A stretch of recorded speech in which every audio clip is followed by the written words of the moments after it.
क्या देश में राजनीतिक बदले के लिए सत्ता का दुरुपयोग होगा और क्या सच बोलने वालों को दबाने के लिए पत्रकारिता का गला घोटा जाएगा? क्योंकि यही दिखा जब अर्नब गोस्वामी को मारा गया, पीटा गया, घसीटते हुए लेके गए बिना जूते के।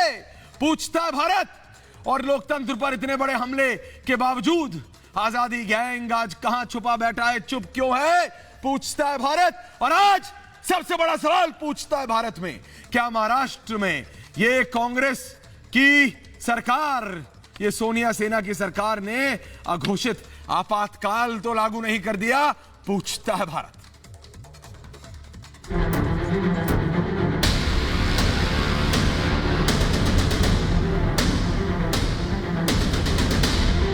मुझे मारा गया है, बीन बीचन मुझे मारा गया है, मुझ पुलिस ने मुझे मारा है।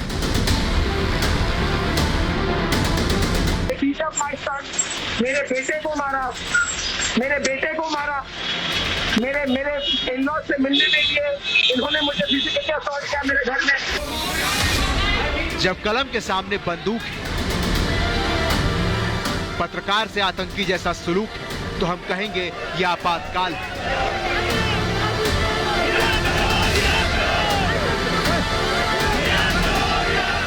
गिरफ्तारी की खबर सुनकर सचमुच मैं तो हतप्रभ था और अर्णब गोस्वामी की गिरफ्तारी को मैं एक अधिनायकवादी मानसिकता का ही प्रतीक मानता हूं। जब बोली पर पहरा है,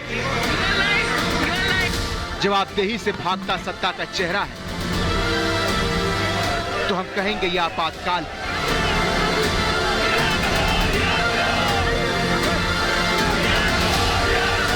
जिस तरीके से हमारे रिपब्लिक चैनल के editor in chief Arnab Goswami को गिरफ्तार किया गया है, वह बताता है कि कांग्रेस की मानसिकता और महाराष्ट्र सरकार की मानसिकता किस तरीके से प्रजातंत्र का गला घोटने पर उतारू है और आमदा है। जब संगीनों के साए में कलम का सवेरा हो,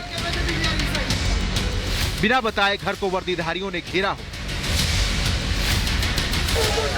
तो हम कहेंगे यह आपातकाल है।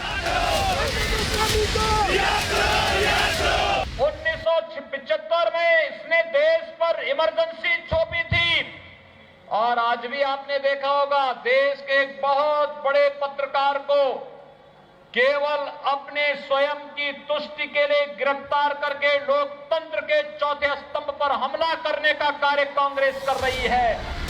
जहां कलम कराहती हो और बंदूकें इठलाती हो, वो आपातकाल नहीं तो क्या है?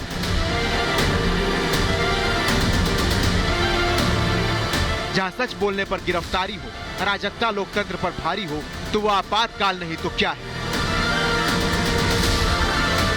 जिस पीढ़ी ने 1975 का आपातकाल नहीं देखा, उन्हें सोनिया सेना और उनकी सरकार ने आपातकाल दिखा दिया, लेकिन भूल गए आपातकाल लगाने वालों को देश ने न तब माफ किया था और न अब माफ करेंगे।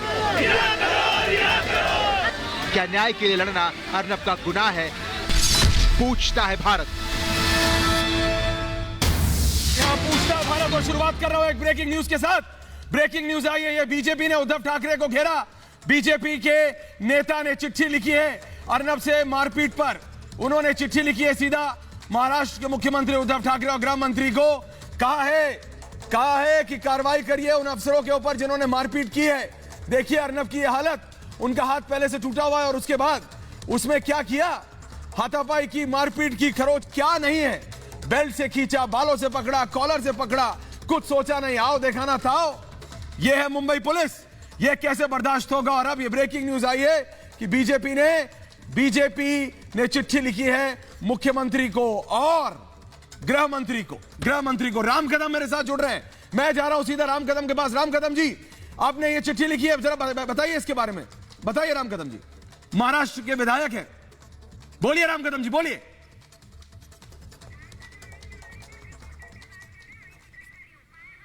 बिल्कुल, तो मैं दोबारा जाऊंगा राम कदम जी के पास, लेकिन उससे पहले मैं आपको ये बता दूं, मैं जा रहा हूं दिल्ली से लेके भोपाल, मुंबई से लेके कलकत्ता, बंगलौर से लेके लखनऊ में पहले जा रहा हूं सत्य विजय के पास, भोपाल, फिर मैं आ रहा हूं हिमांशु आपके पास, सत्य विजय आपके साथ साध्वी प्रज्ञा है, मेरे को बताया जा रहा है।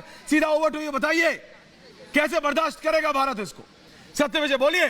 जी हाँ बिल्कुल, जी हाँ ऐश्वर्य, बिल्कुल बिल्कुल मेरे साथ साध्वी प्रज्ञा सिंह ठाकुर हैं जो कि हमसे बातचीत करेंगी। वो खुद आज कैंडल मार्च में जो मसाल जुलूस है उसमें शामिल हुई थी और तबीयत खराब होने के बाद भी करीब 1 किलोमीटर का उन्होंने जुलूस में वो शामिल हुई है। बिना समय लेते मैं प्रज्ञा सिंह ठाकुर से सवाल करता हूं, दीदी, जिस तरह से महाराष्ट्र में उद्धव सरकार जो आपातकाल लगाने की कोशिश करी, हमारे एडिटर इन चीफ को जिस तरह से आज पुलिस ने जो बर्ताव किया, उस पर आपका क्या कहना है? पत्रकारिता जो देश का चौथा स्तंभ कहा जाता है, आज महाराष्ट्र सरकार ने उस पर हमला किया।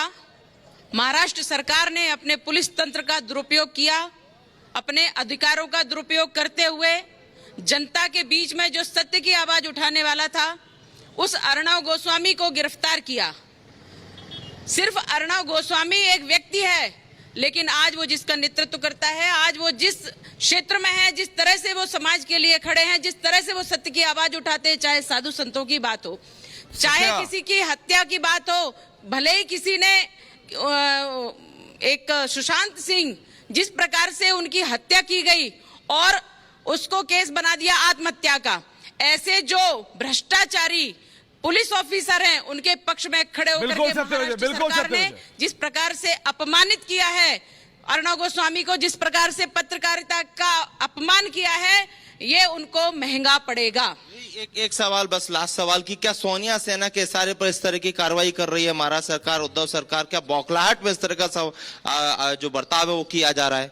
बिल्कुल, ये कांग्रेस का पहले से ही षड्यंत्र चल रहा था और हमेशा से कांग्रेस का यह षड्यंत्र है कि वो देशभक्तों की आवाज को दबाती है, सत्य की आवाज को दबाती है और कांग्रेस के षड्यंत्र पुलिस के द्वारा स्पष्ट किए जाते हैं। और जिस प्रकार से आज अर्णव गोस्वामी के परिवार पर हमला किया गया, जिस प्रकार से उनको अत्याचार उनके परिवार पर किया गया, उनको जबरदस्ती गिरफ्तार किया एक क्रिमिनल की तरह, वो बिल्कुल निंदनीय है और ऐसे अपराध करना सरकार, महाराष्ट्र सरकार बंद करे।